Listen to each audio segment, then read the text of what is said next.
नमस्कार, स्वागत है सी पुरवैया में। मैं हूं सैयद हुसैन और आप देख रहे हैं पुरवैया मुहिम। झारखंड में जनता ने बड़ी उम्मीदों के साथ नई सरकार बनाई। रघुवर सरकार ने भी उम्मीद दिलाई थी कि अच्छे दिन आएंगे। हालांकि अभी 150 दिन ही हुए हैं नई सरकार को बने, लेकिन फिलहाल जो हालात झारखंड में दिख रहे हैं उसे देखते हुए अगर हम ये कहें कि अच्छे दिन के बदले अंधेरा छा गया तो शायद गलत नहीं होगा, क्योंकि झारखंड के साथ साथ राजधानी रांची में भी लगातार लोड शेडिंग का सिलसिला जारी है और लोगों का हाल बेहाल है। आज इसी पर हम कर रहे हैं पुरवैया मुहिम, जिसमें जानने की कोशिश करेंगे कि आखिर इस हाल का जिम्मेदार कौन है।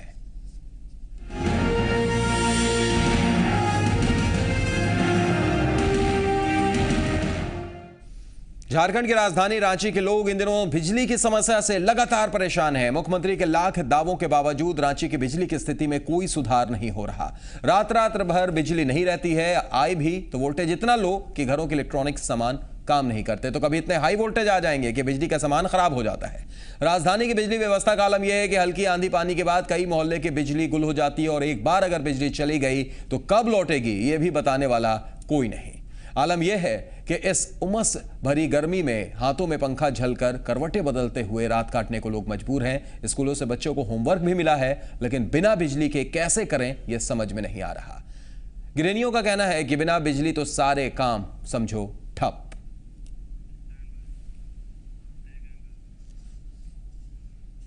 चलिए आपको सुनाते हैं कि आम लोग किस तरीके से इस बिजली की आंख मिचौली से परेशान हैं और उनकी उम्मीद सरकार से क्या है। बड़ी परेशानी हो जाती है। कभी कभी तो ऐसा हो जाता है कि हम भी नहीं सोचते हैं, 2-2 3-3 बज जाती है रात, बच्चों को नींद नहीं आती है। गर्मी इतनी पड़ने लगती है कि पंखा गुल हो जाता है, तो फिर परेशानी बढ़ जाती है। उसके लिए तो हम बहुत माने चिंतित हैं, क्या करें क्या नहीं करें। और किसी को अगर कहा जाता है जैसे इलेक्ट्रिसिटी बोर्ड वगैरह में कि भाई ऐसी बात है, कोई वर्कर वगैरह जाता है तो कोई कुछ सुनता भी नहीं है। इसके लिए भी परेशानी होती है। और हम लोग तो सोच रहे थे भाजपा सरकार आने के बाद हम लोग को बहुत सहूलत होगी, लेकिन क्या होगा या तो उल्टा है, बिजली का तो नाम ही नहीं है। परेशानी लड़कन का पढ़ाई लिखाई, मसाला का पीसने का, अच्छा फिर पानी का नहाने धुलाने के लिए बैठे रहते हैं, बहुत तकलीफ है। लाइन नहीं रहती है, आदमी को सोना रात भर हराम हो जाता है। बच्चा लोग रोते हैं रात में, बहुत परेशानी। लाइट नहीं रहती है, पर रात को ही पढ़ने नहीं सकते, दिन को भी नहीं। बहुत अभी समर वेकेशन है और गर्मी बहुत है, ना कहीं जा नहीं सकते हैं धूप के कारण। और घर में भी रहते तो लाइट ही नहीं रहती है। पढ़ाई लिखाई में भी कुछ बहुत दिक्कत है और एग्ज़ाम भी है समर वेकेशन के बाद से, बहुत टेंशन है। भी पढ़ने लिखने में परेशानी होती है। समर वेकेशन का एग्ज़ाम है, 20 तारीख से हम लोग का एग्ज़ाम है। बहुत परेशान से चलाना पड़ रहा है। रात में बच्चे लोग सो नहीं पा रहे हैं लाइट के बगैर। लाइट के बगैर थोड़ी नींद आएगा है। होमवर्क मिला हुआ, वही बात है ना। लोग पढ़े भी तो अब नहीं, लाइट नहीं रहेगा तो इन्वर्टर भी चार्ज नहीं हो पा रहा है। चार्ज नहीं होगा तो बच्चे पढ़ेंगे कैसे। तो ये झारखंड का हाल है। झारखंड की राजधानी रांची की हम आपको तस्वीर दिखा रहे थे, किस तरीके से लगातार लोग परेशान हैं। आम लोगों की यही समस्या है, यही राय है, यही पूछ रहे हैं सरकार से सवाल कि क्या अच्छे दिन के बदले में इस तरीके से अंधेरा आ गया। और सबसे बड़ा सवाल यह कि लगातार बिजली की आंख मिचौली जारी है, सरकार मानो कोई ध्यान नहीं दे रही है। हम आपको अलग अलग जगहों की तस्वीर भी दिखा रहे हैं। हर शहर में, हर जिले में तकरीबन एक ही हाल है। अच्छे दिनों के बदले अंधेरा अगर कहें तो गलत नहीं होगा। आपको बता दें कि लगातार लोड शेडिंग जारी है। धुरवा में 12 से 14 घंटा पावर कट हो रहा है।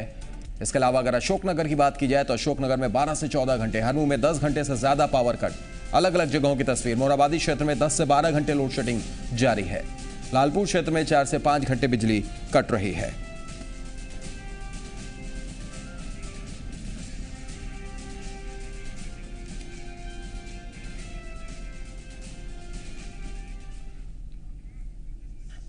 तो चलिए इस पर हम चर्चा की शुरुआत करते हैं। आप भी जुड़ सकते हैं, फोन लाइन ओपन है, नंबर आपके स्क्रीन पर फ्लैश कर रहे हैं। कुछ खास मेहमान रांची स्टूडियो में भी मौजूद हैं, उनसे हम आपका तारुफ करा देते हैं। इस वक्त हमारे साथ रांची स्टूडियो से जुड़ चुके हैं महेंद्र ठाकुर हैं, जो कि एक आम नागरिक हैं, आम इंसान हैं। उनसे हम जानने की कोशिश करेंगे कि आखिर कितनी परेशानी उन्हें हो रही है इस बिजली की समस्या से। साथ ही साथ अजय राय जी भी हमारे साथ हैं, जो कि अध्यक्ष हैं झारखंड बिजली श्रमिक संघ के। स्वागत है आप दोनों लोगों का रांची स्टूडियो में। और सबसे पहला सवाल मेरा आपसे ही है अजय जी। अजय जी, जो तस्वीरें हम लगातार देख रहे हैं, ये तस्वीर देखने के बाद किस तरीके से परेशानी झारखंड वासियों को हो रही है। नई सरकार बनी थी, उम्मीद जगी थी कि शायद अच्छे दिन आएंगे। क्या ये अच्छे दिन है या अंधेरे की सरकार है? अजय जी।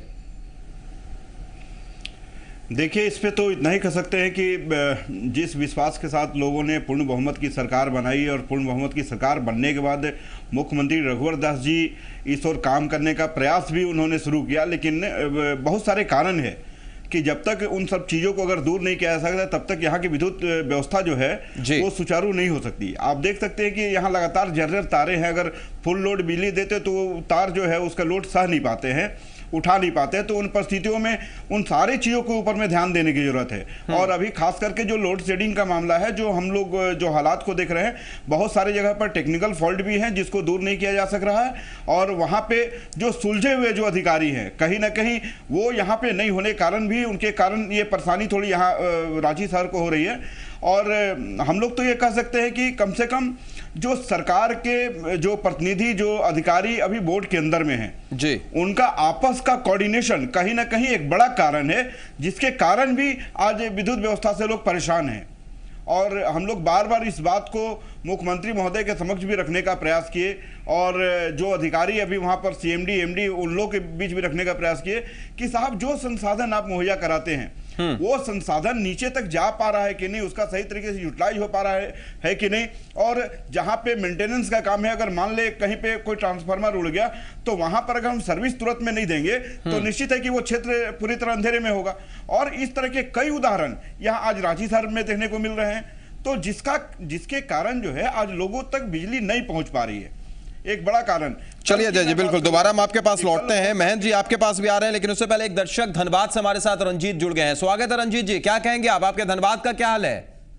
मेरा धनबाद का ये हाल है सर कि यहाँ तो बहुत ज्यादा बिजली कट रहा है, कभी आता है कभी जाता है जी। यहाँ भ्रष्टाचार बहुत, अफसरों का जो भ्रष्टाचार और मैंडेज और कॉन्ट्रैक्ट में जो बहाली किया गया है, इन लोग का नियमितीकरण नहीं होने के कारण से किसी से महीनों काम लिया जाता है और 7 दिन का 8 दिन का हाजिरी बनता है, इन लोग का कॉन्ट्रैक्ट वाला का पैसे में नहीं मिलता है। तो कैसे लोग काम करेंगे? कुछ मटिया जाता है, जहाँ 2-4 पैसा मिलता है वहाँ काम करते हैं लोग और उसके बाद फिर अपना फिर लेटे रहते हैं। सरकारी काम तो कुछ होता ही नहीं है।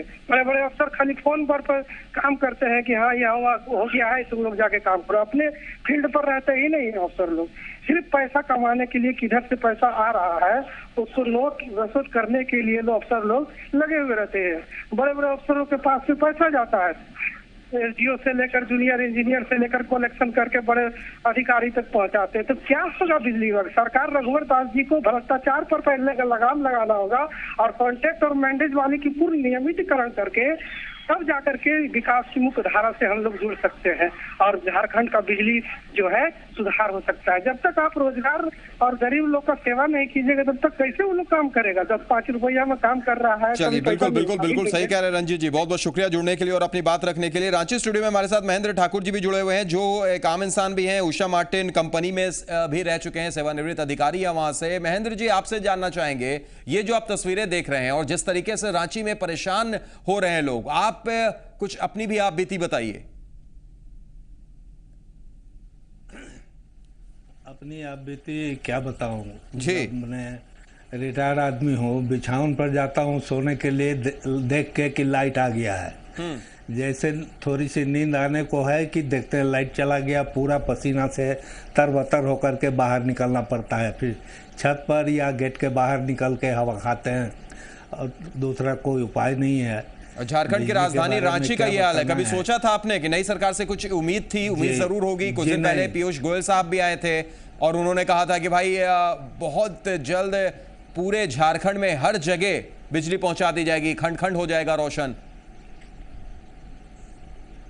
हाँ, आए दिन तो हर दिन पेपर में आता है कि 24 घंटे बिजली मिलेगी, 24 घंटे बिजली मिलेगी, लेकिन 24 घंटे के बदले वो 4-4.5 घंटा भी बिजली ढंग से नहीं मिलती है। बिल्कुल सही कह रहे हैं, 4 से 4.5 घंटा भी ढंग से बिजली नहीं मिलती है। लौटते हैं आपके पास, एक दर्शक पटना से हमारे रेगुलर कॉलर उपेंद्र जुड़े हुए हैं। स्वागत है उपेंद्र जी, बोलिए क्या कहेंगे आप?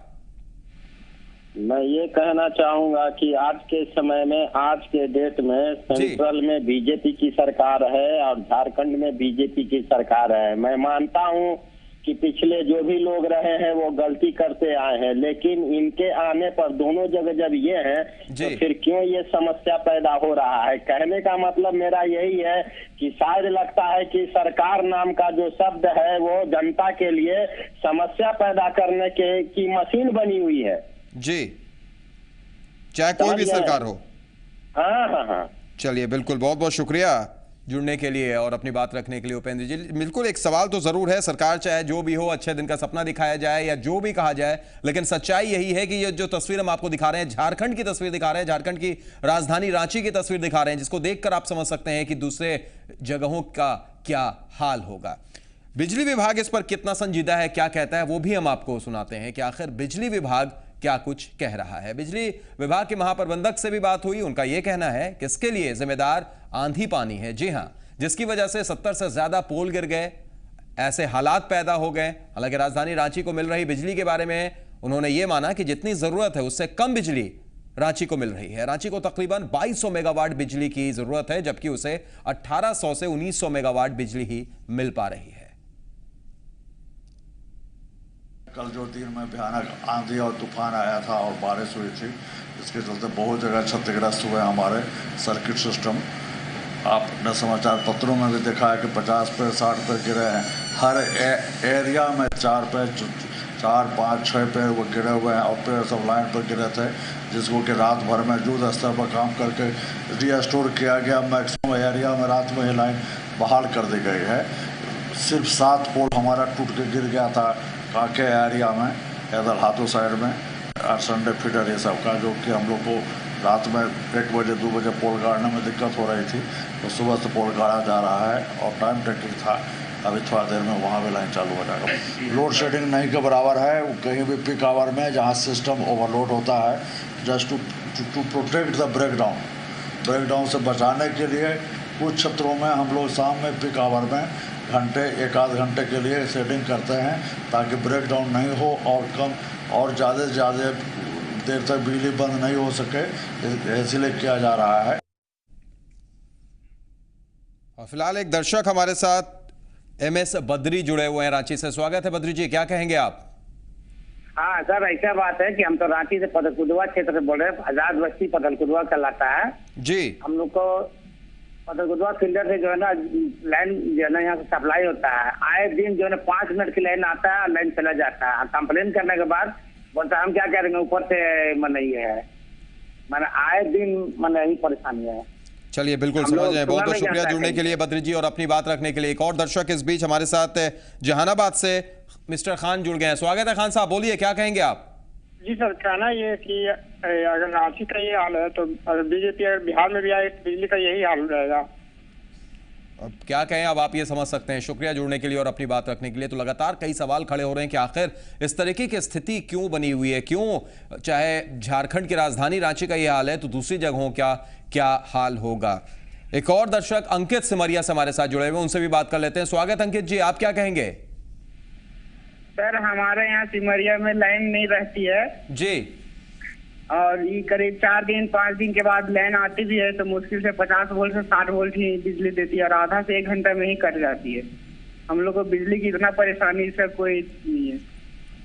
चलिए, बिजली पढ़ाई लिखाई में भी हर तरह का प्रॉब्लम होता है, कोई भी चीज नहीं होता। यहाँ सोलर प्लेट भी 1-2 जगह लगा हुआ है तो वो भी नहीं मतलब से काम करता है। चलिए, शुक्रिया अंकित जी जुड़ने के लिए और अपनी बात रखने के लिए। रांची स्टूडियो में इस वक्त हमारे साथ अजय राय जी मौजूद हैं, जो अध्यक्ष हैं। साथ ही साथ मौजूद हैं महेंद्र ठाकुर जी। अजय जी, आपसे सवाल करना चाहेंगे, लगातार इस तरीके के जो दर्शक जुड़ रहे हैं, जो सवाल उठा रहे हैं, जो बात कर रहे हैं, इसका क्या अर्थ निकाला जाए? कैसे रांची वासियों की समस्या दूर होगी बिजली से? देखिए, अभी थोड़ी देर पहले धनबाद से एक जो दर्शक है रंजीत, कुछ बातें उन्होंने रखा है जी कि यहाँ पे लगभग 3500 मानव दिवस और अनुबंध कर्मी कार्यरत हैं जी। और मानव दिवस कर्मी जो है, जो डेली वेजेज कर्मी हैं, 2218 लोगों का अलॉटमेंट है और वहाँ पर 3000 लोग काम करते हैं। आज पूरा पैसा भी उनको नहीं मिल पाता। इसके बावजूद भी 24 घंटा अपना समय देते हैं, लेकिन विभाग की ओर से सुरक्षा का जितने जो संसाधन मुहैया कराने चाहिए, कहीं उनको कुछ नहीं मिल पाता। इसके बावजूद भी वो अपनी सेवा दे रहे हैं। चूंकि जनता के बीच रहते हैं तो निश्चित है कि जनता का जब समस्या सामने आता है तो उसको दूर करने का प्रयास किया जाता है। लेकिन अभी जो आपने बताया जी कि यहाँ पर 18 से 1900 मेगावाट जो है बिजली की आपूर्ति हो रही है और यहाँ पर 2200 मेगावाट चाहिए, तो उन परिस्थितियों में लोड शेडिंग के अलावा कोई कहीं दूसरा चारा नहीं है। अगर अधिकारी ये बोलते हैं कि नहीं 1 आध घंटे के लिए हम लोड शेडिंग कर रहे हैं तो ये गलत होगा, क्योंकि जहां पर 400 मेगावाट अगर कम विद्युत आपूर्ति हो रही है तो वहां पर लोड शेडिंग के सिवा कोई दूसरा चारा नहीं है। तो यहाँ पे सरकार को ये देखने की जरूरत है कि जहां पर जो उत्पादन जो कंपनियां हैं वहां पर उन सारी चीजों को मॉनिटरिंग वो किस तरीके से कर रहे हैं। अभी हमारा ये पीटीपीएस जो था, पीटीपीएस में जहां पे तेनुघाट विद्युत निगम को उसके अधीन देख करके उसमें काम कराया जा सकता था, वहां पर एक नई राजनीति शुरू हो गई। वहां पर एनटीपीसी को आपने कौड़ी के मोल उसको दे दिया। तो यहां पर आप राजनीति नहीं कर रहे हैं तो और क्या कर रहे हैं। अगर सही मायने में जनता के प्रति आपकी प्रतिबद्धता थी तो इन सारे चीजों को देखने की जरूरत थी। लेकिन आज हालात क्या है कि आप दिल्ली से रिमोट कंट्रोल से रघुवर जी को यहाँ पर घुमाया जा रहा है, जिस हिसाब से उनको बताया जा रहा है उस हिसाब से वो काम कर रहे हैं। अपना से अगर कोई इनको निर्णय लेने की बात हो रही है तो ले नहीं पा रहे हैं। तो भाई दिल्ली वाले जो है, दिल्ली जो केंद्र सरकार है, उसको जिस विश्वास से जनता ने पूर्ण बहुमत देकर के बनवाया था, वो तो कम से कम राज्य की जनता के साथ इस तरह से नाइंसाफी ना करे। उनको तो कम से कम यहाँ पर देखने की जरूरत थी कि आपको अगर पूर्ण बहुमत अगर दिया गया था तो कम से कम जनता का जो समस्याएं थी, और ये तो मूलभूत समस्या है और हर लोगों से जुड़ा हुआ मामला है, तो पहले आप अगर यहाँ पर अगर विद्युत व्यवस्था आप सही नहीं कर सकते, यहाँ पर चिकित्सा व्यवस्था सही नहीं कर सकते, यहाँ पानी पेयजल की व्यवस्था आप सही नहीं कर सकते, तो सरकार फिर है क्या। सिर्फ बोली की सरकार तो नहीं होगी। बिल्कुल, सिर्फ बोली की नहीं होगी, सिर्फ भाषण की सरकार नहीं होगी, आपको एक्शन करना होगा, कुछ चीजों को जरूर बदलना होगा। एक और दर्शक उदय हमारे साथ खगौल से जुड़े हुए, उनसे बात कर लेते हैं। स्वागत है उदय जी, क्या कहेंगे आप। ये कहना ये चाहता हूँ कि मोदी जी पूरे देश में घूम घूम कर चुनाव के पहले भाषण में हर जगह बोले कि अच्छे दिन आएंगे जी, लेकिन अच्छे दिन तो नहीं आए, बुरे दिन तो आ गए। अभी रांची के बारे में आप दिखा रहे हैं, मैं रांची में भी रहता हूँ जी, वहाँ बिजली के मतलब घोर संकट है। भाजपा वाले सिर्फ भाषण देते हैं, भाषण के शब्द जाल में लोगों को उलझा के फंसा के किसी तरह वोट को ले लिए सत्ता में आ गए। अब सत्ता में आने के बाद आम जनता किस तरह से है इनको कोई चिंता नहीं है। आम जनता की चिंता किसी सरकार को नहीं है। चलिए, शुक्रिया जुड़ने के लिए उदय जी और अपनी बात रखने के लिए। निश्चित तौर पर एक बड़ा सवाल जरूर है। महेंद्र जी, एक सवाल आपसे करना चाहेंगे। जिस तरीके से आम लोगों की बात होती है कि आम लोगों से वोट मांगा जाता है, उस वक्त बड़े बड़े सब्ज़बाग दिखाए जाते हैं, जिसके तरफ इशारा कर रहे थे एक दर्शक उदय हमारे साथ जुड़कर। क्या आपको लगता है कि सही मायनों में आम इंसान सिर्फ और सिर्फ सब्ज़बाग में बहक जाता है? अगला जो कहता है उस पर तो भरोसा करना ही पड़ता है ना जी। आप जो आके कहेंगे हमको कि आप ऐसा करें तो मैं ऐसा कर दूंगा जी, तो थोड़ी देर के लिए भरोसा तो करना ही पड़ता है। आम इंसान क्या करेगा। इस 60 साल से तरह तरह की चीज़ देखते आ रहा है लोग। अभी नई पार्टी तो नहीं है, लेकिन ये पार्टी के लोग जब जिस समय आए बोले कि ऐसा कर देंगे वैसा कर देंगे, तो इतना दिन का देखते हुए थोड़ा सोचना पड़ गया कि हाँ सही में ये लोग हम लोगों के लिए कुछ करेंगे। लेकिन हुआ तो उल्टा। अब पेपर में डेली जो है सो दिखाया जाता है फलाने जगह 24 घंटा बिजली मुहैया कराया जाएगा, लेकिन देखने में आता है मैं खास करके रहता हूँ कांके रोड में जी। कांके रोड जहाँ पर मुख्यमंत्री आवास है जी, स्पीकर आवास है जी, चीफ हाई कोर्ट के चीफ जज जी, उनका आवास है, ऐसे एरिया में मैं रहता हूँ। लेकिन हमको तो अब मैंने लग रहा है कि जगह छोड़ देना चाहिए, जगह छोड़ देना चाहिए, रांची ही को छोड़ देना चाहिए। इस तरीके से भी अब प्रतिक्रियाएं आने लगी हैं। निश्चित तौर पर एक बड़ा सवाल। एक दर्शक कौशल हमारे साथ पटना से जुड़े हुए हैं। स्वागत है कौशल जी, आप क्या कहेंगे। कौशल जी बोलिए, सुन रहे हैं हम। हेलो, टीवी का वॉल्यूम बंद कर दीजिए कौशल जी, हम सुन रहे हैं, सीधे अपनी बात रखिए। तो उनसे संपर्क हमारा टूट गया। एक और दर्शक हमारे साथ धनबाद से जुड़े हुए हैं। स्वागत है, अपना नाम बताइए और क्या कहेंगे आप? जी, मेरा नाम मोइन हुआ, निरसा से, कांजी डिस्ट्रिक्ट से हम बोल रहे हैं। जी जी मोइन जी, बोलिए। यहाँ सर बिजली का समस्या इतना ज्यादा है ना, जो अफसर ने आते हैं वो सब बोलते हैं कि हम 22 घंटा बिजली यहाँ से दे करके जाएंगे, लेकिन यहाँ तो हम लोगों को 5 से 6 घंटा दिन भर में 24 घंटे में बिजली नहीं मिल रही है। धनबाद की भी यानी स्थिति पूरी यही है। जब झारखंड की राजधानी रांची का ये हाल है तो समझ सकते हैं धनबाद का क्या हाल होगा। बहुत बहुत शुक्रिया मोइन जी जुड़ने के लिए और अपनी बात रखने के लिए। तो अजय जी, हर तरफ झारखंड की अगर बात करें, हालांकि ग्राफिक्स के जरिए हम हर जिले की भी तस्वीर दिखा रहे हैं, लेकिन जाहिर तौर पर जो दर्शक हमारे साथ जुड़ रहे हैं, रांची एक बानगी है, पूरे झारखंड की यही स्थिति। आपने सही कहा, पूरे स्टेट की स्थिति यही है। और इसको लेकर के अभी हाल में हम लोगों ने एक सीएमडी से मिलकर के एक मेमोरेंडम भी हम लोगों ने दिया था कि आखिर ये विद्युत आपूर्ति कब तक सही हो जाएगी जी। लेकिन हालात ये हैं कि वो बोल तो देते हैं कि साहब हम 24 घंटा जो है 2 दिन में इसको हम लोग ठीक ठाक कर लेंगे, लेकिन आज 2 दिन ये पूरा नहीं हो पा रहा है। सबसे बड़ी बात है कि मुख्यमंत्री रघुवर दास जी जब से मुख्यमंत्री बने, आप अगर उनके बयानों को अगर देखेंगे तो कोई भी बयान पर वो अपने टिक नहीं पाए जी। यहाँ एक अच्छा सुशासन देने की बात की, लेकिन सुशासन के नाम पर क्या मिल रहा है? लोग यहाँ पर लोगों की हत्याएं हो रही है, बिजली नहीं मिल रहा है, पानी नहीं मिल रहा है। बालू घाटों की नीलामी के मामले को अगर ले ले तो भी बाहर के इन्वेस्टर आकर ले रहे हैं। तो साहब मुख्यमंत्री कर क्या रहे हैं? उनका बयान कुछ और आ रहा है, काम कुछ और हो रहा है। तो ऐसे स्टेट में जहां पर इस तरह की अफरा तफरी है और मुख्यमंत्री अपने बयान पर कायम भी नहीं रह सकते, वहां आम जनता क्या करेगी जी? आज उनके सामने सिवाय इस तरह से प्रताड़ना का कोई दूसरा मामला नहीं है। और हम लोग अपनी सेवा दे सकते हैं, लेकिन जहां तक प्रोडक्शन की बात है, जब तक प्रोडक्शन नहीं होगा, सप्लाई आएगी नहीं, तब तक वो सेवा देंगे कैसे? तो निश्चित तौर पर मुख्यमंत्री जी को इन सारे चीजों पर गंभीरता दिखलाने की आवश्यकता है। सिर्फ ये नहीं कि बयान बहादुर आप बनकर सिर्फ बयान दे रहे हैं, उससे काम नहीं चलेगा। लोगों को जो मूलभूत जो समस्या है उसके समाधान को लेकर के आपको पहल करनी होगी। ये नहीं कि साहब एक दिन आप फोटो खिंचा लिए, दूसरे दिन तो उस पर कहीं कोई इंप्लीमेंट नहीं हो रहा है। तो ऐसे चीजों से मुख्यमंत्री जी को, राज्य सरकार को बचने की जरूरत है। चाहे राज्य के जो भी मंत्री हैं, जो भी शासन के लोग हैं, उनको सोचने की जरूरत है कि अगर मुख्यमंत्री राज्य का सबसे बड़ा मुखिया है और मुखिया अगर कहीं कोई बात को बोलते हैं। आपके पास फिलहाल एक छोटे से ब्रेक के लिए रुकना मजबूरी है। ब्रेक के बाद भी चर्चा लगातार जारी रहेगी। आप भी जुड़ सकते हैं, आप भी अपने इलाके का, अपने एरिया का हाल बता सकते हैं कि आपके यहाँ लाइट की क्या स्थिति है। छोटा सा ब्रेक, तुरंत लौटते हैं।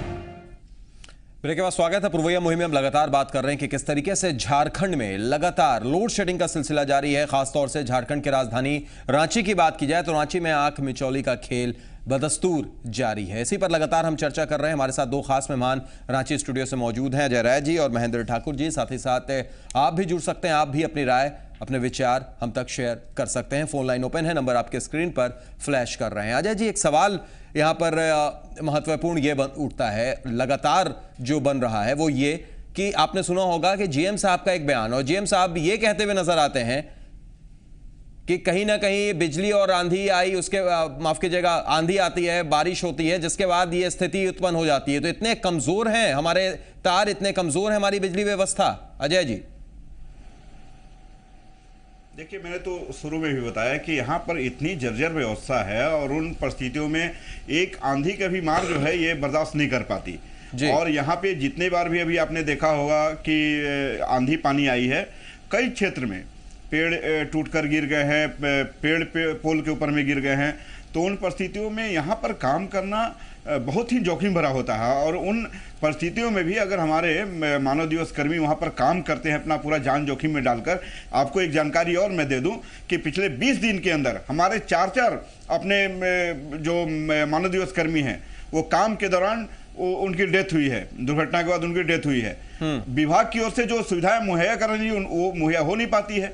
और जो जर्जर तारों की स्थिति है, अगर आप उसको चेंज नहीं करेंगे, उस व्यवस्था को दुरुस्त नहीं करेंगे, तो कैसे वो लोड ले पाएगी। और जब आंधी पानी आती है तो सबसे ज़्यादा अगर कहीं कोई परेशान होता है तो हमारे मानव दिवस कर्मी होते हैं कि उनको लगातार उन परिस्थितियों में भी पब्लिक को सेवा देनी होती है। लेकिन सरकार को जो संवेदनशीलता जो दिखलानी चाहिए वो दिखला नहीं पाते हैं। अभी 2 दिन पहले हमारे एक चतरा के कर्मी वो दुर्घटना के शिकार हुए, कोई एक विभाग का आदमी उसको देखने तक नहीं गया। तो आप समझ सकते हैं कि इस तरह से संवेदनशीलता अगर नहीं होगी, वहां पर अगर अपने वर्करों को आप नहीं देखेंगे तो वो कितनी अपनी सेवा दे पाएगा। इसके बावजूद भी हमारे लोग जान जोखिम में डालकर काम कर रहे हैं इस आस में कि कभी ना कभी हमको भी परमानेंट किया जाएगा। लेकिन इसके बावजूद भी चूंकि आपका विषय अलग है, इसको देखते हुए मैं इतना ही कह सकता हूं कि अगर इस पूरी व्यवस्था में अगर सुधार लानी है तो मुख्यमंत्री जी को सबसे पहले अपने में सुधार लाना होगा और उनको देखना होगा कि जो जवाबदेही अगर जिस अधिकारी को दे रहे हैं उस अधिकारी का कम से कम एक टाइम फ्रेम में वो काम उनको लेना होगा। अगर वो सोचते हैं सिर्फ बयान दे देने से काम हो जाएगा तो उसे नहीं होगा, बल्कि आपकी उस पूरी व्यवस्था को भी चुस्त दुरुस्त करनी होगी। आज यहाँ पर हमारे बोर्ड के अंदर एक एमडी ऐसे बना दिए गए हैं जो आम पब्लिक से भी लड़ाई करता है, इंजीनियर से भी लड़ाई करता है। आपके सुनील कुमार, कुछ दिन पहले जो है एनटीपीसी के अधिकारी के साथ में उनकी मारपीट हुई, आज तक जो उनके ऊपर में कार्रवाई होना चाहिए था वो कार्रवाई नहीं हो पाया। आज विभाग के अंदर आए हैं कई अधिकारी, उससे संयमित संशंकित रहते हैं कि कब ये क्या कर बैठेंगे उसका कोई अता पता नहीं है। यानी कई चीजों पर ध्यान देने की जरूरत है, कई चीजों पर ध्यान देने की जरूरत है। जय जी, एक दर्शक बोकारो से हमारे साथ सुमित जुड़े हुए, उनसे बात कर लेते हैं। स्वागत है सुमित जी, क्या कहेंगे आप? तो उनसे फिलहाल हमारा संपर्क टूट गया है। लगातार हम बात कर रहे हैं कि किस तरीके से झारखंड में, खास तौर से झारखंड की राजधानी रांची में लोड शेडिंग का सिलसिला लगातार जारी है। महेंद्र जी, आपसे हम जानना चाहेंगे कि लोड शेडिंग जब होती है और एक आम इंसान की तरह जब आप फोन लगाते होंगे बिजली विभाग में या फिर जाकर बात करते हैं तो क्या कुछ जवाब मिलता है? क्या ये कम से कम बताया जाता है कि कितने देर में लाइट आएगी? सबसे पहले तो फोन उठाया नहीं जाता है जी। जो बात करना चाहते हैं तो जी। फोन पर में कोई रिस्पांस नहीं मिलता है जी। बार बार करने के बाद किसी एक से भेंट हो जाती है फोन पर तो बोला जाता है कि हाँ जा रहा है, टीम निकला हुआ है। जैसे कल की बात है, कल आंधी बारिश में हमारे मोहल्ले में छोटा सा टहनी गिर गया था वायर पर, 4 तार जा रहा है, चारों तार पर गिरा हुआ था वो टहनी। और उसके चलते हम बार बार फोन किए तो हाँ लाइट तो आपको मिल जाएगा, जा रहा है आदमी, निकला हुआ आदमी जा रहा है, पहुंचने ही वाला होगा, इस ढंग का जवाब मिलता है। और आया भी लाइट, लगभग 10:30 पौने 11 बजे लाइट आया। तो और हम माने दिन में जिस समय बारिश शुरू हुई थी, आंधी पानी शुरू हुआ था जी, उसी समय से वो टहनी गिरा हुआ था जी। यानी तकरीबन 7-8 घंटे लाइट बंद, 7 घंटा 8 घंटा लाइट बंद रही। अजय जी, 7 से 8 घंटे लाइट बंद रहती है। रांची जैसे जगह में जो झारखंड की राजधानी है, 10 घंटे अगर रांची में लाइट बंद रह रही है तो दूसरे जगहों पर क्या स्थिति होगी हम समझ सकते हैं। क्या इसकी फिक्र सरकार को नहीं है? इससे कितना बड़ा राजस्व का भी नुकसान होता है, कितने उद्योग धंधों पर भी असर पड़ता है? अब आप देखिए, अगर सरकार को इस और अगर जरा सा भी ध्यान होता तो पहले इसको प्राथमिकता के तौर पर इसको दुरुस्त करने की जरूरत थी इसको, लेकिन वो काम ना करके सिर्फ बयान पर आप आकर सिमट कर रह जा रहे हैं। आप हर चीज में देखिए, मुख्यमंत्री जी का जो बयान आ रहा है, बयान से ठीक इतर जो है वो काम कर रहे हैं। तो कम से कम उनको सोचने की जरूरत है कि जिस व्यवस्था को लेकर के, जिस सरकार को लेकर के राज्य के लोगों ने आपको पूर्ण बहुमत की सरकार बनाई, सरकार बनने से पहले यही भारतीय जनता पार्टी के लोग नारा देते थे कि बहुत हुई बिजली की मार, अब की बार भाजपा सरकार। तो भाई भाजपा सरकार लोगों ने बनवाया है, क्या है एग्जैक्टली फर्क क्या है? जब अच्छे दिन की बात हुई तो उसमें फर्क क्या है? शुक्रिया। एक दर्शक इस बीच हमारे साथ जुड़े हुए हैं, सुमित है बोकारो से। स्वागत है सुमित जी, क्या कहेंगे आप? हाँ सर, गुड इवनिंग सर। जी जी, बोलिए सुमित जी। सर बोल रहे कि बोकारो में बहुत लाइन की दिक्कत है सर। यहाँ पर 24 आवर में सिर्फ 10 आवर बिजली मिलती है सर। हेलो, सिर्फ 10 घंटे आपके पास बिजली रहती है, 14 घंटे बिजली कटी रहती है। क्या कहा जाता है जब बिजली विभाग से आपकी बात होती है? क्या सर? बिजली विभाग से जब आपकी बात होती है तो क्या बताया जाता है, क्यों 14 घंटे की लोड शेडिंग हो रही है? बोल रहे कि अभी काम चल रहा है, ठीक होगा। ये हमेशा की बात है? Yes sir, yes sir. चलिए, शुक्रिया जुड़ने के लिए सुमित जी और अपनी बात रखने के लिए। तो अजय जी देखिए, बोकारो का भी यही हाल, 14 घंटे लाइट बंद है और हमेशा ये कहा जाता है कि काम हो गई। आखिर कैसा काम है कि 14 घंटे आप बिजली काट रहे हैं, वो भी गर्मी के इस मौसम में?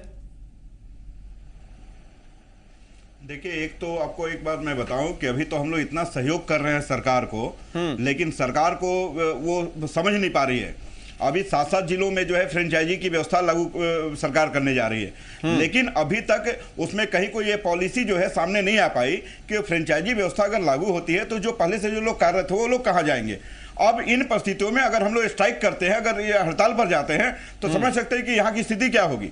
इसके बावजूद भी आम जनता को प्रॉब्लम न हो, इसको लेकर के बार बार हम लोग अधिकारियों के पास में अपनी गुहार लगा रहे हैं कि समय रहते इस पर भी आप सोचिए। क्योंकि आपके जी पुरवैया पर भी जो है, जब हम लोगों ने 19 अप्रैल को स्ट्राइक किया था, एक दिन के स्ट्राइक में 16 जिले प्रभावित हुए थे, 16 जिलों में ब्लैकआउट हुआ था। और आपने भी उस दौरान आपके चैनल के माध्यम से भी ये बोला जा रहा था कि एक और आप कांग्रेस के नेता बनते हैं, दूसरी ओर अभिभावकों के अध्यक्ष बनते हैं, और उसके बाद आप इस तरह से स्ट्राइक किए हुए हैं। हम लोगों ने जनहित में वो सारे चीज हम लोगों ने निर्णय लेते हुए स्ट्राइक को खत्म कराया। लेकिन सरकार की इच्छा शक्ति क्या है? सरकार को चाहिए था कि कम से कम इन सारी चीजों को लेकर के वो प्राथमिकता के तौर पर इसको दूर करते, लेकिन आज हालात वो नहीं है। बयान जब प्रॉब्लम आता है तो मुख्यमंत्री जी फोन करते हैं, जब प्रॉब्लम खत्म हो जाता है तो फिर उनको फिक्र नहीं होती। तो साहब आपको तो देखना पड़ेगा कि आज मान ले जो इतने सारे आपके सिस्टम यहाँ पर काम कर रहे हैं, क्या कारण है कि यहाँ पर विद्युत व्यवस्था बहाल नहीं हो पा रही है, क्या कारण है आपका प्रोडक्शन जो है पूरा नहीं हो पा रहा है। तो कम से कम आपको उन बेसिक चीजों पर भी ध्यान देने की जरूरत है। सिर्फ ये नहीं कि एसी कमरे में बैठे हुए अधिकारी सिर्फ वहां से निर्देश दे, बल्कि उनको फील्ड विजिट करना पड़ेगा, उनको वहां पर जाकर देखना पड़ेगा कि आखिर हम प्रोडक्शन कैसे बढ़ाएंगे, कैसे आम जनता तक हम ये सर्विस दे पाएंगे, वो उनको फिक्र दिखलाना पड़ेगा। बात सिर्फ आम जनता की नहीं है, बात सिर्फ आम जनता की नहीं है। आप ये भी सोचिए कि सरकार को खुद राजस्व का कितना नुकसान होता है, क्या सरकार को इसकी फिक्र नहीं है? उद्योग धंधे जब बंद हो जाते हैं बिना बिजली के। महेंद्र जी, आप उषा मार्टिन कंपनी में थे, सेवानिवृत्त हैं आप वहां से, आप ही ये बताइए कि अगर लाइट बंद होती है, बिजली कट होता है, पावर कट होता है, तो कितना फर्क पड़ता है उद्योग धंधे पर? बहुत ज़्यादा फर्क पड़ता है जी। खैर हम जिस समय में थे उस समय तो लोड शेडिंग इतना नहीं था इस ढंग का जी, लेकिन वहाँ पर अपनी व्यवस्था भी थी। हमारा सा ये क्या बोलते हैं उसको, जनरेटर सेट रखे हुए था, तो वहाँ पर में कोई दिक्कत नहीं होती थी। मिनट 2 मिनट का प्रॉब्लम होता था, लेकिन ये पोजीशन नहीं था लाइट का जी। अभी तो जो हाल है उसमें कैसे चलती होगी फैक्ट्री और कैसे क्या करता होगा लोग। चलिए, बिल्कुल बिल्कुल बिल्कुल समझ रहे हैं महेंद्र जी। तो निश्चित तौर पर कई ऐसे सवाल जो खड़े होते हैं। और अजय जी, खास तौर से अगर ये देखा जाए, यहाँ पर बच्चों को कितना फर्क पड़ रहा है? बच्चों के लिए होमवर्क मिला होगा, और वो होमवर्क कैसे वो पूरा करेंगे जब लाइट नहीं रहेगी, बिजली नहीं रहेगी? आपको मैं बताऊं कि अभी आपके स्टूडियो में आने से पहले घर से फोन आया था बच्चे का जी, कि पापा बिजली नहीं है, थोड़ा सा बिजली दिलवाइए जी। तो आप समझ सकते हैं कि वहां पर घर में बच्चों की स्थिति क्या होगी। अभी गर्मी की छुट्टी में बहुत सारे होमवर्क उनको मिले हुए हैं जी, होमवर्क पूरा भी करने हैं जी। लेकिन अगर मान ले लाइट ही नहीं है, कहीं कोई व्यवस्था नहीं, तो उस व्यवस्था में बच्चे कैसे पढ़ पा रहे होंगे, इसका सहज आप अनुमान लगा सकते हैं। क्योंकि आपके स्क्रीन पर भी जो है बहुत सारे ऐसे तस्वीर सामने आ रही है कि किस तरीके से पंखा झेल के लोग जो है अपना समय काट रहे हैं। बिल्कुल, इन परिस्थितियों में सरकार, देखिए सारा मामला सरकार के ऊपर में ही है कि साहब अगर विद्युत व्यवस्था को आपको दुरुस्त करनी है, और बहुत सारे ऐसे जगह पर है जहां पर प्रोडक्शन नहीं हो पा रहा था। लेकिन एक सवाल अजय जी ये भी खड़ा होता है, ये भी कहा जाता है कि भाई हमको तो आए हुए सिर्फ 150 दिन हुआ है, ये पूर्ववर्ती सरकार की सारी देन है, हम क्या कर सकते हैं? आप भी कांग्रेस में रहे हैं, सरकार में भी आप रहे हैं, तो क्या आप इस पर किस तरीके से कहेंगे? नहीं, आपको एक बात मैं बताऊं कि चूंकि 15 महीनों की हेमंत सरकार थी और 15 महीनों में 6-7 महीना काम करने का सरकार को मौका मिला, और उस दौरान पूरे राज्य का अगर आप सर्वे करा करके देख लें तो जितने ट्रांसफार्मर, जितने सारी चीजें हम लोगों ने वहां पर मुहैया कराई, इस सरकार में नहीं हो पा रहा है। आज आप समझ सकते हैं कि यहाँ पर हटिया ग्रिड में जो है, जो अपना पावर ट्रांसफार्मर जब उड़ा, उसको दुरुस्त करने को लेकर जमशेदपुर से ट्रांसफार्मर हमें लाने की जरूरत पड़ी। अगर ये पहले से अगर हम लोग इस पे अगर तैयार होते तो ये नौबत नहीं आती। यहाँ राजधानी को मतलब 48 घंटे जो है अंधेरे में रहने की जरूरत नहीं पड़ती। तो यहाँ पर सोचने की जरूरत है कि आप इस व्यवस्था से निपटने को लेकर के अपने आप को कितने तैयार लेकर के चल रहे हैं। क्योंकि अभी तो मान ले गर्मी का समय है, इसके बाद बारिश आएगी। अब बारिश में जो है आप इस व्यवस्था को कैसे दुरुस्त करेंगे, आपको पहले से प्लान करना होगा। लेकिन अभी स्थिति क्या है, जो यहाँ पे अधिकारी जो काम करने वाले थे, आप उनको राजधानी से हटा करके दूसरी जगह भेज दिए। जो पूरे सिस्टम को थोड़ा सा ठीक ठाक करके चल सकता था, वैसे अधिकारी आज दूसरी जगह जो है सिर्फ बैठे बैठाए अपने ऐसे काम कर रहे हैं। जो काम उनसे लेना चाहिए था वो काम हम लोग ले नहीं पा रहे हैं। और जो जिनको आपने यहाँ पर बैठाया वो सिर्फ उनको ड्यूटी से मतलब है कि टाइम से जाना और टाइम से आना, लेकिन आम लोगों को वो सर्विस कैसे मुहैया कराएंगे इसके बारे में उनका सोच ना के बराबर है। चलिए, सोच ना के बराबर है। ठीक है अजय राय जी, एक ब्रेक की भी मजबूरी है, ब्रेक के लिए भी रुकना हमारी मजबूरी है। एक छोटे से ब्रेक के लिए रुक रहे हैं, ब्रेक के बाद भी लौटेंगे, चर्चा लगातार जारी रहेगी। आप भी जुड़ सकते हैं, आप भी अपनी बात रख सकते हैं। फौरन आ रहे हैं हम।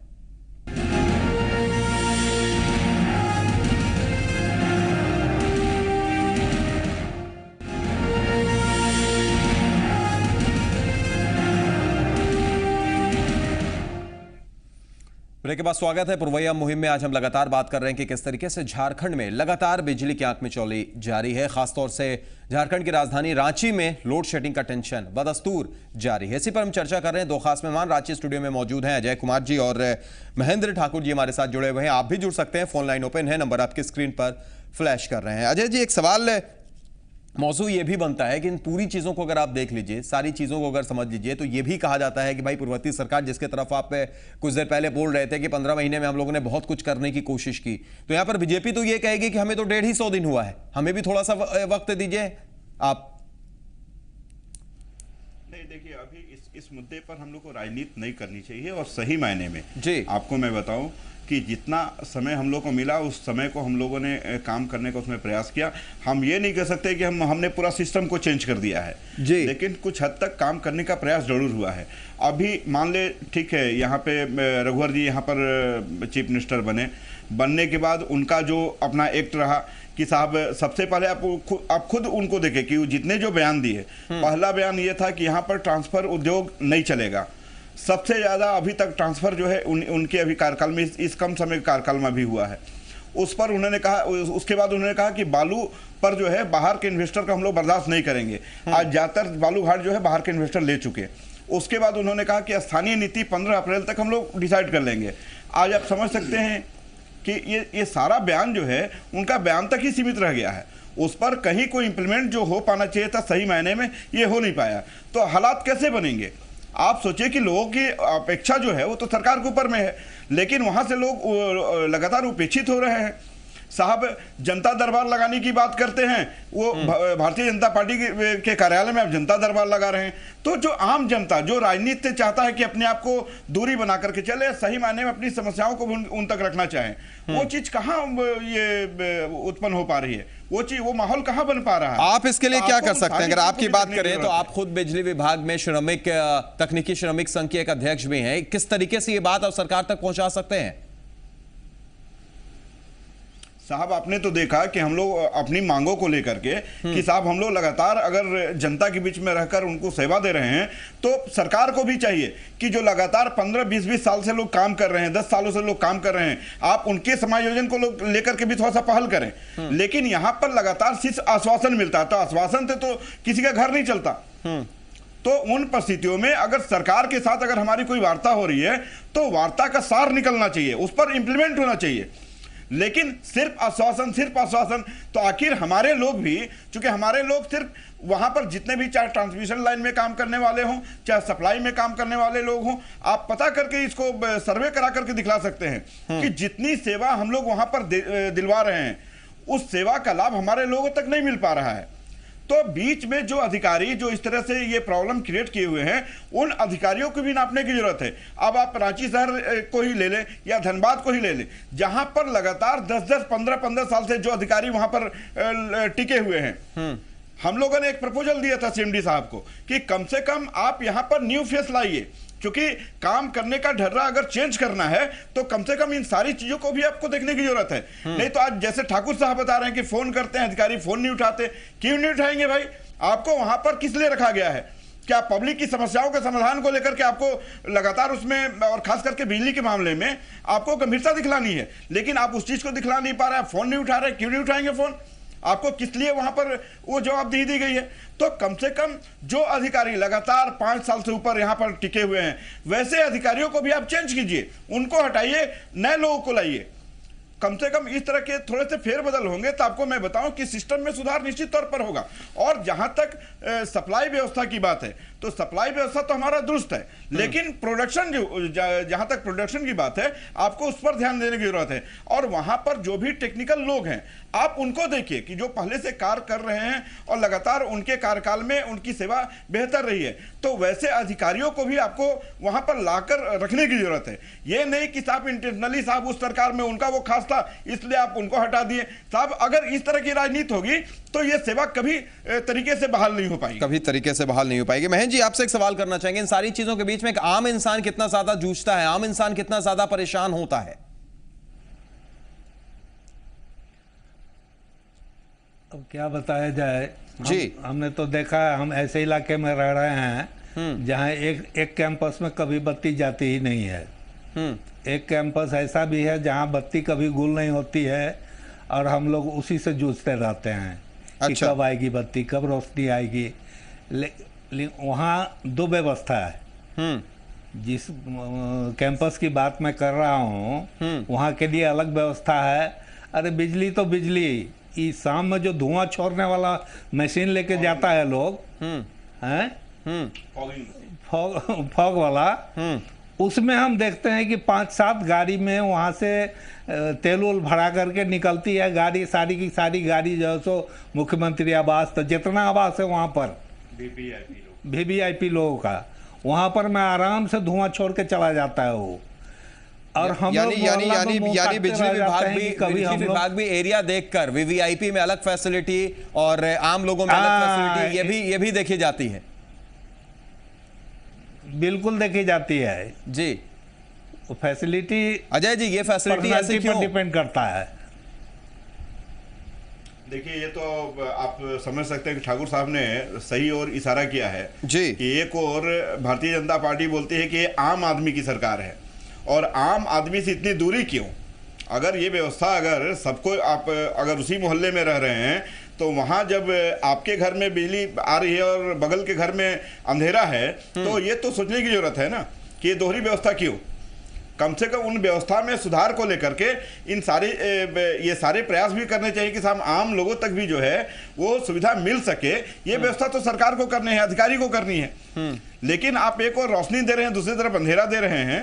तो ये दोहरा चरित्र जीते जी और आप फिर बोलते हैं हम आम आदमी की सरकार है, ये सरकार आम आदमी की है। तो आम आदमी कहाँ महसूस कर पा रहा है? आम आदमी की सरकार, अच्छे दिन आम आदमी के लिए आएंगे, ये सारी चीजें ऐसा लगता है कि किताबों में ही या फिर उस पॉम्पलेट में ही रह गई जो पॉम्पलेट हमने चुनाव के वक्त में देखे थे। बहरहाल एक अंतिम प्रतिक्रिया हम आपकी चाहेंगे महेंद्र जी कि एक आम आदमी क्या सोचता है, क्या उम्मीद है, क्या इस सरकार से कि आपकी मांग है? महेंद्र जी।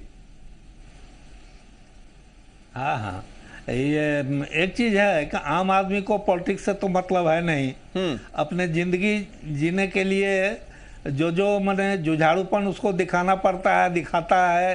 दिन भर आदमी काम करता है, शाम में घर आता है, सोचता है चलो थोड़ा रिलैक्स होंगे, खाएंगे पिएंगे, बच्चों के साथ पढ़ाई लिखाई लन फन ये सब के बारे में सोचना ही काफ़ी है आम आदमी का। तब है क्या नहीं तो कुछ तो मांगे होंगी सरकार से, लगातार बिजली कट रही है, इन चीजों को देखते हुए कुछ तो आपकी उम्मीद होगी। वोट आपने दिए, नई सरकार आई, अच्छे दिन की कल्पना हुई, उम्मीद हुई, तो अब तो कुछ आप मांग रहे होंगे, सोच रहे होंगे।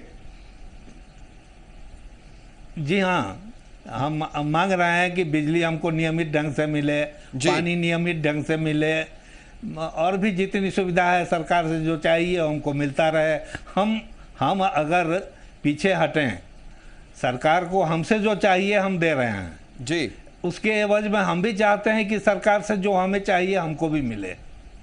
आम आदमी की राय यही है। आम आदमी की राय, एक आम आदमी यही चाहता है। एक अंतिम प्रतिक्रिया अजय जी, आपकी भी जानना चाहेंगे कि किस तरीके से इससे निजात मिल सके, क्योंकि गर्मी का सफर अभी ज्यादा है, गर्मी के बाद फिर उमस वाली गर्मी रहेगी बरसात के टाइम में। क्या आपको कुछ ऐसा लगता है कि शायद तस्वीरें बदलेंगी, रोशन होगा झारखंड? देखिए तस्वीरें बदलने को लेकर के जनता ने अपना प्रतिनिधि चुना। अब यहाँ पे राजधानी रांची के विधायक हैं सीपी सिंह जी, नगर विकास मंत्री हैं, लोगों तक बिजली नहीं मिल पा रही, पानी नहीं मिल पा रहा है। रांची के सांसद है राम टहल चौधरी जी, अब खोजने से उनको मतलब दिया लेकर खोजने की जरूरत है या फिर थाने में FIR कराने की जरूरत है कि आखिर वो गायब कहाँ हो गए। जब जनता यहाँ पर इस तरह से प्रताड़ित हो रही है और वहां पर जनप्रतिनिधि ही गायब हो तो उस जिले का क्या हो सकता है, उस राज्य का क्या हो सकता है, उस राजधानी का क्या हो सकता है। और आज हालात यही हैं कि राजधानी के लगभग सभी सीटों पर जो है भारतीय जनता पार्टी के प्रतिनिधि जीत करके आए हैं, लेकिन कहीं पर भी जनहित के मुद्दे पर वो सामने दिखाई नहीं दे रहे हैं। कम से कम सरकार में अगर वो समर्थन देकर के सरकार उनका चल रहा है तो आज पब्लिक का जो समस्या है उसको उठाने वाले कौन है। आपको अगर आपने चुनकर भेजा है, आम जनता ने चुनकर आपको भेजा है, तो आपकी जवाबदेही बनती है कि उन जनता के भरोसे को आप तोड़े नहीं, बल्कि उनकी समस्याओं के समाधान को लेकर आप कुछ तो दिखाई दें।